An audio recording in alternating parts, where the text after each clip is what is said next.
the audience. Today we are very happy to have the member of the executive board and the CEO of Automotive Aftermarket, Mr. Jens Schüler, with us here in our studio in Dortmund.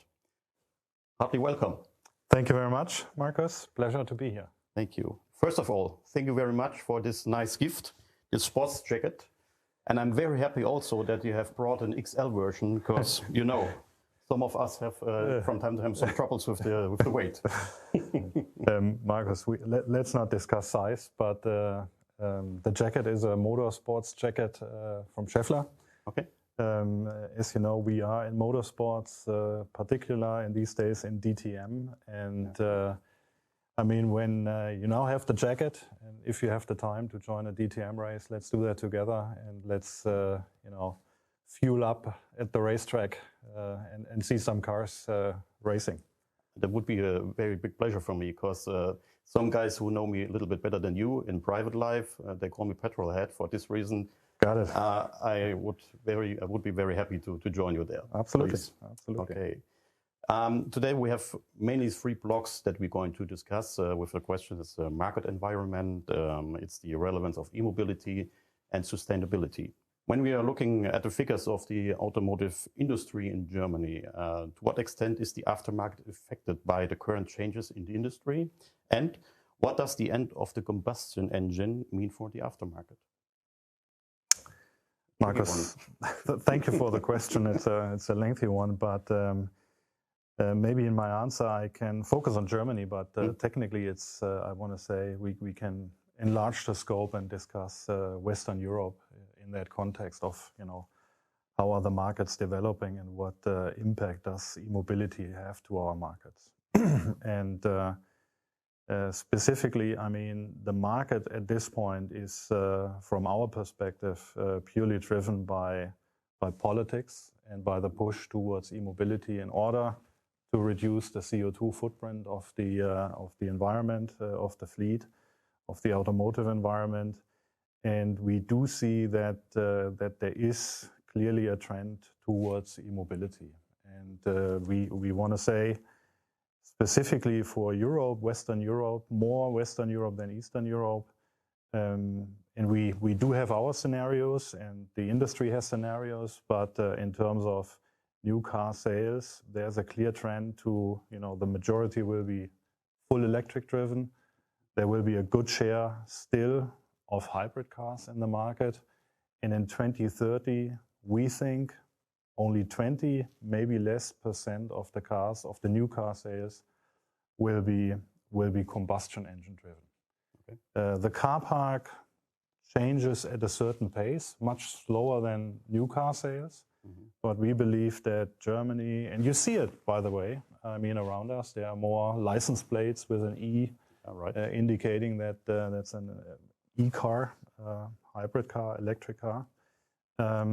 But the trend in Western Europe will be at a certain pace to become electric. And we see that a little bit in the northern part of Europe, Norway, Sweden. Especially in Oslo.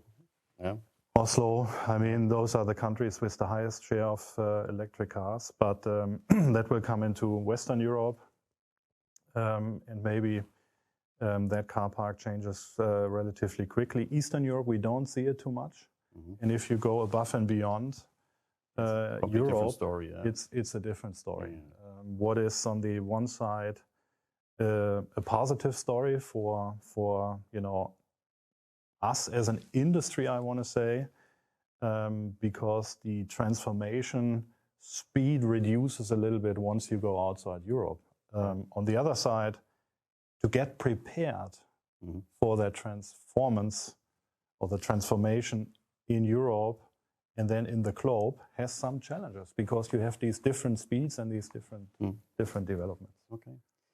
But maybe I can, sorry. Maybe one brief answer, and Marcus, you know it. We will have some time to prepare for the electric age, for the e-mobility. Nothing changes tomorrow, but it comes at a certain pace. We cannot neglect it anymore. We need to get prepared.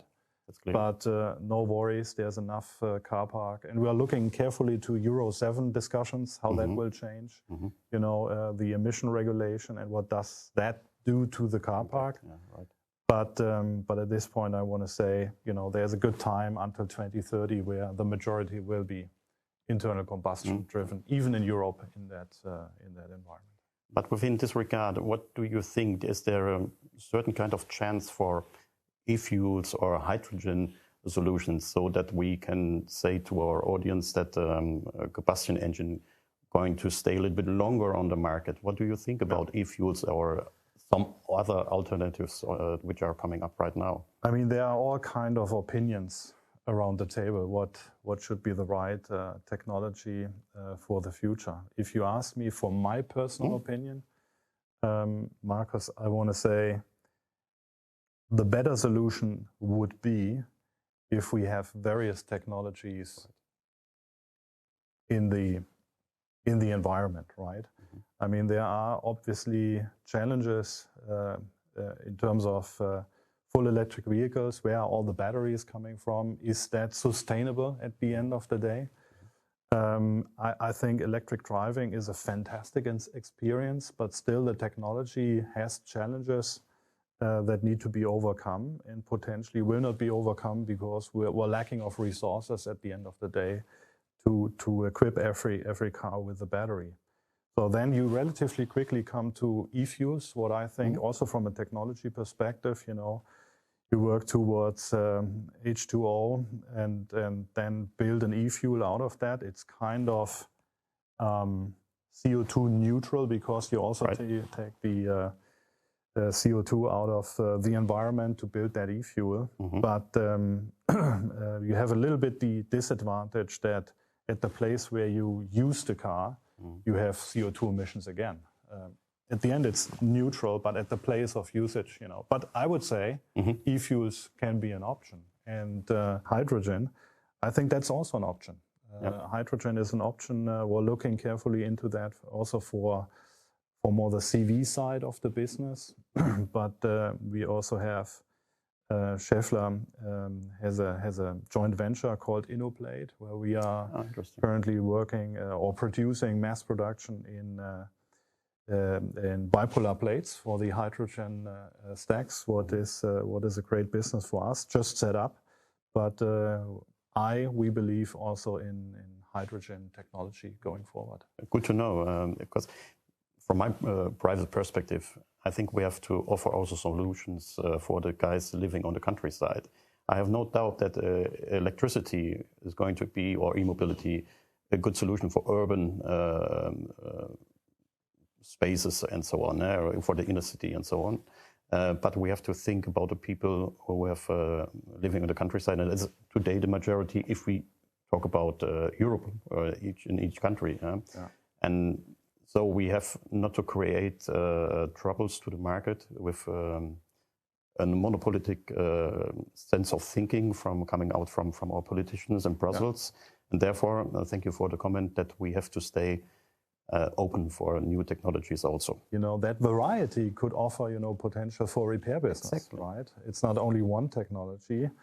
And I always said it over the past couple of years. I think even in nowadays, with switching from internal combustion engine to electric, but also if other technologies would come, I think that's an advantage, a challenge, but also maybe more an advantage and an opportunity for the aftermarket in total, because somebody needs to handle that complexity for repairs where volumes would be different, the takt time of different technologies is higher. So I think that complexity offers opportunities. That was just the first question. Now let's go to the second one.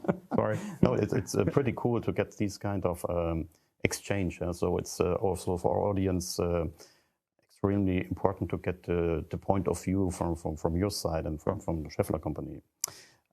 Given that the aftermarket continues to grow due to an increasing number of aging vehicles globally, what are your ambitions for the future? I mean, ambitions for the future from a Schaeffler, maybe from a Schaeffler aftermarket perspective is, Marcus, I think there are different challenges in our industry. With what we just discussed, the change from internal combustion engine products in that space to e-mobility is the first challenge. And it's a challenge. The challenge is twofold. First, you have to build an environment where you basically secure that you have products for internal combustion engine.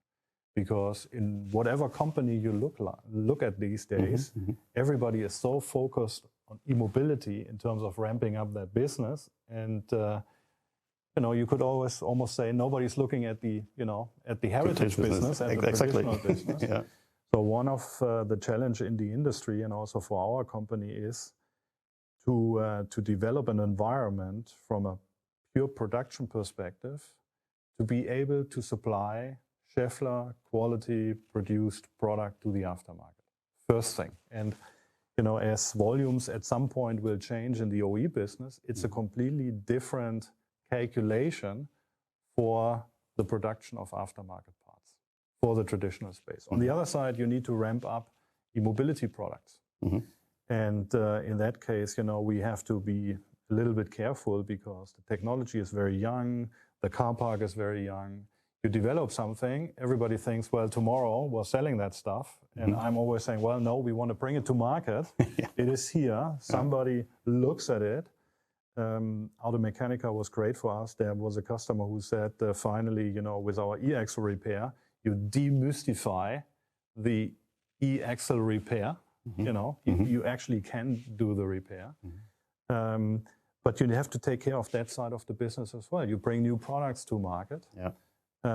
But before they hit actually a certain volume or even the aftermarket, it takes another 7, 8, 10 years because you need that car park to age. Yeah, that's right. Sorry, but within this regard, may I can interrupt you at this point.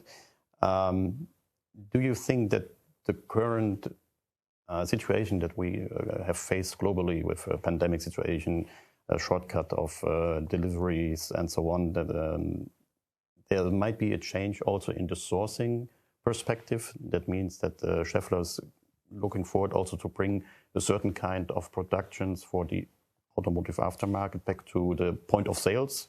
So what we have faced is that our aftermarket industry has had within the last 2 or 3 years enormous problems with delivery issues. I think that's a very good question. And I want to start my answer with, I think the process of deleveraging certain supply chain dependencies is already full underway. So I think every company looks into, how can I mitigate risk with everything, whether it's COVID, whether it's, where do I have the access to energy, China, Russia, US, geopolitical issues. I mean, everybody's currently, I think, taking seat and watching what do I have to do in order to de-risk my supply chain. Right. And I think we will see things developing. I mean, it would be an illusion that we could say, now we're changing the whole game completely. But I think everybody takes a little bit, into a sense, have product in the region for the region. And at Schaeffler, we're always looking through the entire time that I'm with Schaeffler, we're always looking into how is our footprint and how regionalized are we from a production footprint. So do we produce products for the European market in product, and how much of the product we need in Europe is coming from outside? So we have 4 regions, North America, the Americas, Europe, China and Asia Pacific. And I want to say, at least for our company, we have a relatively high share of product produced in the region for the region. Monitoring what happens, where do we source, where do we supply, where do we source our supplies, watching the industry. We just, build a new logistics environment. And even from, working together with logistics companies and service providers, you hear that companies are looking for more space in Europe, for example, because they want to bring more inventory in Europe in order to deleverage. So that's one of my sources where I say something is in the works to get more independent from from certain markets in terms of sourcing. That sounds that Schaeffler is well prepared for the future and within this regard. And I think this is a very important topic that we have to solve together as a market. So these last 3 years of learning should have a positive impact of the future thinking if we talk about delivery issues. But let's start with the next question, which is a tough one because it's a lot of text, so sorry for that. But regarding digitalization and digital transformation, today's customer prefers simple, intuitive and digital handling of business processes, products, services, traditional and formerly purely analog industries such as the automotive aftermarket. And here, how is Schaeffler Automotive Aftermarket going to tackle this new development? So the big bubble of digitalization bubble, yeah. I think another very interesting question, Marcus, and I think what everybody has to do, and digitalization has different pillars. Starting with the first, I think we have to look what can we do more efficient, more speedy with technology. So I think we, as everybody else, is looking into how can I professionalize, automize, connect processes end to end so that I have a better throughput time, again, more efficiency. And for sure, everybody says, you know, once I do that, I have more data. And with that data, I can even better understand what I'm doing. And I can say, well, I have data that maybe are useful for somebody else. Vice versa, you say maybe I have forecast data from somebody else that could help me while I have inventory data. Now that is already an interface that is heavily discussed, and I think the industry is yet not too open in terms of sharing data in that regard. But I think eventually at some point we will come even and cross that river and say, well, we're more open to share some data. But long story short, we have digitized our backend. Much of the things that we do in our company are now happening digital. We have a cloud where we store all our data, wherever they come from a marketing side, from a web page, from our Rep Expert portal, from logistics, from supply chain, from customer data is all put into one place. And it took it actually quite a bit to do all that. Now, in terms of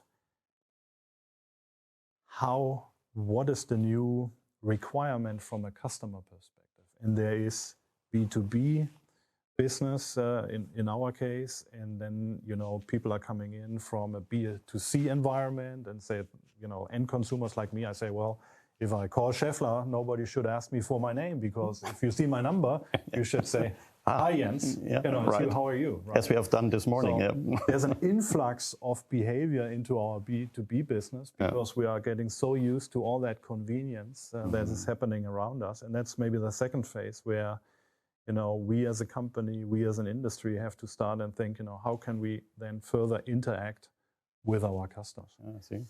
And then maybe the last topic, and that's always a little bit a sticky one, I want to say, because our industry is coming now into that phase to create ecosystems, because digitalization offers a different way to market, different possibilities. And I think that's something very interesting that I observe. And I think, Marcus, that's a change, that's a big transformation in our business from the past into the future. Yeah, it's a major step. And I think, and I want to say that, it's also a little bit dividing in a sense, because ecosystems have a certain border. Either you are in an ecosystem or you are out of an ecosystem, right? And I think what we have experienced, and I enjoyed very much my time in the automotive aftermarket, but it always was, you know, so well structured. Everybody had a position. We were looking for industry solutions. We were working in tough topics together. And there are some that we should do going forward. But I think technology, you know, the fire and that environment where now people think, you know, how can I, you know, build an ecosystem where I can succeed, and everybody does it. We're all sitting a little bit around once again. It's a big challenge, and that's an interesting environment for our industry. Thank you for these very interesting answers that you give to this topic of digitalization. But at this point, I would like to add, Jens, our common business. So we are pulling on one side of the string together. If we talk about the telematic issue, that means with Caruso and especially here with RepDate. So, and here I think to do something together from the distribution side, as we as an ITG, and you from Schaeffler and some other colleagues from the supply industry and also from other ITGs, I think that is the good signal to the market that we have to put our forces together to be well prepared also for telematic issues. So that means we have to build today our own network, telematic network, and it's now the right time to do so. And therefore, I think we are on a good way with RepDate now. And I think you agree that RepDate is going to be a success story also for the independent aftermarket. So as Tech Alliance has been already some couple of years ago. Yeah. And thanks, Marcus, for bringing that up. I think that's an very exclusive, very good example, because we are absolutely convinced that we need a model like RepDate. We are invested in that, but I got questions inside our organization. Why? Well, what is in for you as Schaeffler, right? And I'm always saying, well, I don't know. I don't know yet, but I know if we don't do it as an industry, it might, be a disadvantage, right? Right. At the end of the day, once it works, where I'm convinced of, if we do it right, that it works, there might be something in terms of data that makes our offer better to the market that we push through such a chain. I mean, could be that it's, again, utilization in a workshop. It helps us to steer our inventories, right? It could be a certain feedback of, parts failure or wrong installation that comes through that, digital channel back to the supplier. It would make us think about our, how do we give advice to do the installation, right? How to improve our products. And I think we need that openness, right? Everybody says, well, you go through and you can read and you know what the workshop, and then you sell to them. Not today, but maybe tomorrow. But Marcus, I think there's much more in for us. Once again, we are creating a repair solution that we want to sell into a chain, and we want to help secure the chain. But it's not our business to sell, to the end consumer. That's not. We don't have the products for that, and we don't see it as a strategic target. Right. Okay. Good. So, and it's from my perspective also important that we have to protect our market from companies coming from outside, like an Amazon, like an eBay. They would be very happy if they have already today a telematic solution. But we have the nice advantage that we are some steps ahead, and we have to take this distance. But we agree that we are on a good way. Coming to the second block of our question catalog here, the switch to electric mobility has begun. And Schaeffler is already a global partner in e-mobility for car manufacturers, right? When will it affect the aftermarket? And I think that it's a very interesting question, especially for our garages that we have around Europe. So, and we have already stressed this topic, fear.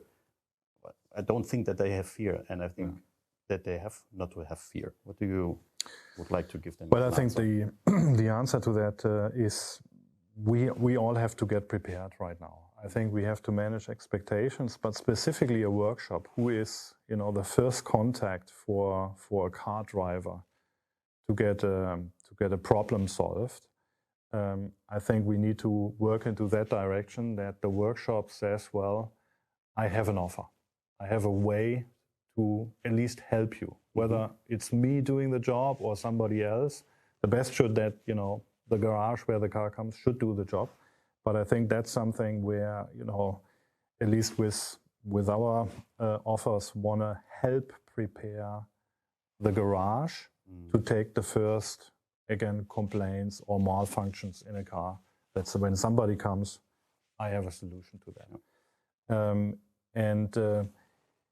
When I look into the business that my OE colleagues do, that's what is the future. We already see the future, right? It's right there. It's just now a question of how long does it take that those car cars, this technology comes into the aftermarket. We have to start jointly in the industry to make sure that there is information of how, that we prepare the technicians, that we prepare the next generation, that they say not, oh, I'm sorry, I can't, but there's an opportunity how I can help. I see. And I think that's the first step. And until when does that technology come to a certain size? Relevant volume, it's beyond 2030. Yep. It's beyond 2030 where it's really a volume. In certain regions, Marcus, again. Yeah. Western Europe, Eastern Europe, a different thing. Asia Pacific, different. South America. Both of us are frequently on the way to Turkey or globally. Yeah. And it is exactly this topic that you might have to wait 10 or 20 years longer if we talk about the Turkish market, just to take an example here, if we talk about e-mobility. But I've understood you well. You are already well prepared within Schaeffler if we talk about adapting the range to e-mobility products that you have in your offer step by step. Yeah. I mean, there are e-axles. That's for many companies a topic to put, the e-motor, the power electronics, the gearbox into that e-axle. There's everything about heating and cooling is important for e-vehicles. There's the environment of steering. I do see, a kind of a revival also for us in terms of, bearings, because the cars there's a heavier weight. Right. But you need less friction and less weight in your bearings. And we have kind of, some nice technology that I could also see over the last 2 weeks. I could see some development there. And we see some business picking up with some really interesting new mobility car producers around the world. But it's interesting to see. But you already, again, you can see the future and you can see the products that come to market in a certain time. Okay. And then I think once more, especially for our workshops, what advice would you give to the garages facing future challenges? How would you like them to see Schaeffler? I mean, we're trying, Marcus, to demystify. I really like that term, to demystify the e-mobility technology, right? And if a mechanic comes, and has an issue and it's a Schaeffler product to get repaired, I think what I would like to hear is, well, if I go to Schaeffler, there's a way for me how to repair the product. At Automechanica, we didn't just show the nice and beautiful e-axle, but we had a technician there that really showed how to do the repair. Yeah. It was the gearbox of the e-axle, not too complex, but finally there was the one or the other moment with customers and with mechanics on the Saturday where they said, well, finally, when next time somebody comes around, I can do that repair. And there will be the power electronics, there will be the motor. We're not so sure how that will fail in the future, but there will be more parts around that e-axle. And where there are fluids, there's always something for repair. We see that also in some of the northern countries, that thermal management is a product for repair. But for the mechanics, I mean, they have to have the attitude of not being afraid, right? Of getting prepared. I'm much more worried about the next generation of mechanics. Are there enough, right? Is there enough interest? And I think that's something that we should support from an industry standpoint as well, wherever we can, that people have an interest and like to work in that space, because if there's no mechanic, how are we going to do that? Also here we can raise another topic where we are on the way, together on the way to attract talents for the market, talents for AA. So that's a very interesting initiative from our industry, from every single corner. That means from the distribution side, from the industry side, supplier side, but also already from some universities who are sharing some topics and information. So I think we have developed within the last years some very interesting topics together. And that should be also our aim, not that we always be friends within negotiations and so on, but I think we have to protect our market, our automotive aftermarket. And from my personal point of view, it is good that we are sitting together, sharing informations, and preparing our future. Once more, there are a lot of companies looking to our market from outside, would like to have the data and so on. And we have today the chance to protect ourselves here. And that is the way we should go forward, I think. Sustainability. I think that it's, you can hear it in every corner around the world, sustainability. Within this regard, given the current changing zeitgeist, German topic, how is Schaeffler Automotive Aftermarket approaching the subject of sustainability? I know it's a nice maybe question here. Marcus, I do a full circle answer to that. Yeah, right? Please. If you look at sustainability, it even goes back. I make a personal statement. I studied economies and late 90s, early 2000s, and I always had an interest in pricing. And there was a nice book out of the 90s, beginning of the 90s, that was about internalizing external effects into price. And I was reading the book, and they were talking about, already CO2 emissions in that time, and that prices are too low. They should have a CO2 price on top because we're polluting the environment. At some point, that's harming us, health issues and so on. Within your study time, that means 10 years ago. Late 90s, And I looked at the book the other day and said, well, at that time, I didn't really grasp what that was all about, right? I can imagine that. Put the book aside and somehow, but what is that about, right? So when I was cleaning up the bookshelf a couple of months ago, I found that book again. I said, well, now I know much better what these guys had in mind. And, our company is driving sustainability with a green heartbeat, I want to say. So it's one of our, if not the hottest topic for Schaeffler. We want to be at least CO2 neutral by 2040. That's the target, and that's almost tomorrow. Yeah. And then you can think, why are we doing that? And I think the first pillar for sustainability, and we are all pushed into that direction, is regulation. The governments are saying, well, guys, you have to do something. So we're driven by regulation, and we have to do some reporting, and there's no way out. You do it.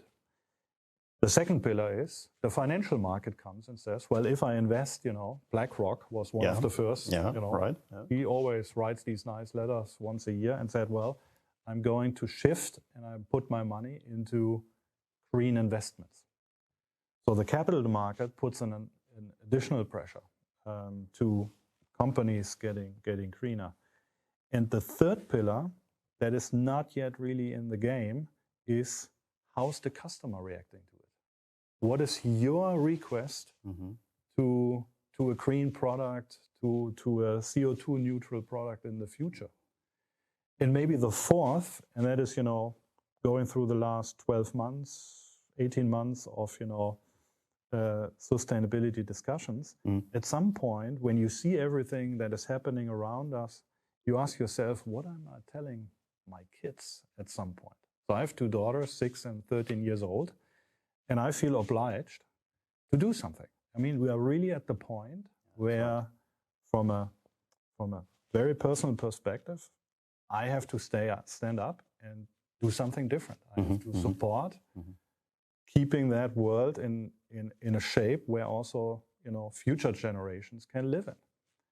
So that's the personal side. But from a company perspective, it's regulation, it's finance, and then it's the customer. And I very much believe that at some point, even in our business, somebody comes, the person that is today 18 years old, has a first car and says, well, if I got a repair, even in my combustion engine driven car, I want to have a green part. Maybe he has two offers, there's a brown and there's a green. We also have to educate our industry and our workshops and end consumers, what are the possibilities going forward? And I'm a big believer of, there will be people, the majority, asking for, I want to have a sustainable repair. Right. I want to have a green product. So remanufacturing, whatever. Yeah. I mean, that adds another opportunity besides parts complexity, a new pillar into the aftermarket, where you say, well, if you are a producer of a part, you want to produce it. First, you buy green materials. Then you design a product that, in a way, you produce it, you design it in a way that it's possible to get either remanufactured or recycled. Recycled, right. At the very design point. And second, you need to produce it, and it needs to be in a green production environment, right? Your production should in the best not way, emit any CO2 going forward. Then it comes into use, the product goes into a car, and again, there it has to make a difference in terms of when you use it, there's less friction, there's even there a contribution to less pollution, less CO2 emission when it's in use. And then it comes back to us in the aftermarket. And there we need to make sure, either we repair it, we recycle it, we refurbish it, and that closes the loop. So I think for the aftermarket, that is another opportunity, and we're sitting very close to the consumer. And the consumer comes and says, I buy an electric car, but I also, in the entire life cycle, I want to make sure that I have a green product. Not just at the moment where I buy it, where I use it, also, at the end of the life cycle where I have a repair or where I have, need to scrap it. The consumer wants to make sure it stays green. Sustainable. Yeah, right. And if we say a car is produced in a green way, no CO2 emissions, it's used in a way, zero CO2 emissions. The aftermarket has the obligation to keep the repair and the recycling or the refurbishment also at zero. Because if it's not working at the end, then your life cycle product has a CO2 footprint, and it should be on zero. So I think that's perfect. That's a whole new endeavor, but also an opportunity for the aftermarket. Yeah, without a doubt. And I think we talked about green. We have green jackets on. I think that would be the perfect end word for our discussion round today here. So if you combine the green idea with the color of Schaeffler, you're already on a very, very good way from my personal point of view. And I thank you so much that you have joined the time here with me, that you have been open to answer all these questions. I hope you enjoyed also. And absolutely. And I'm sure that our audience is more than happy to get these informations from Jens Schüler from Schaeffler. And once more, thank you and hope to see you soon. Thank you, Marcus. Right. And green makes the difference. Yeah, and even thinner. Thank you. Thank you.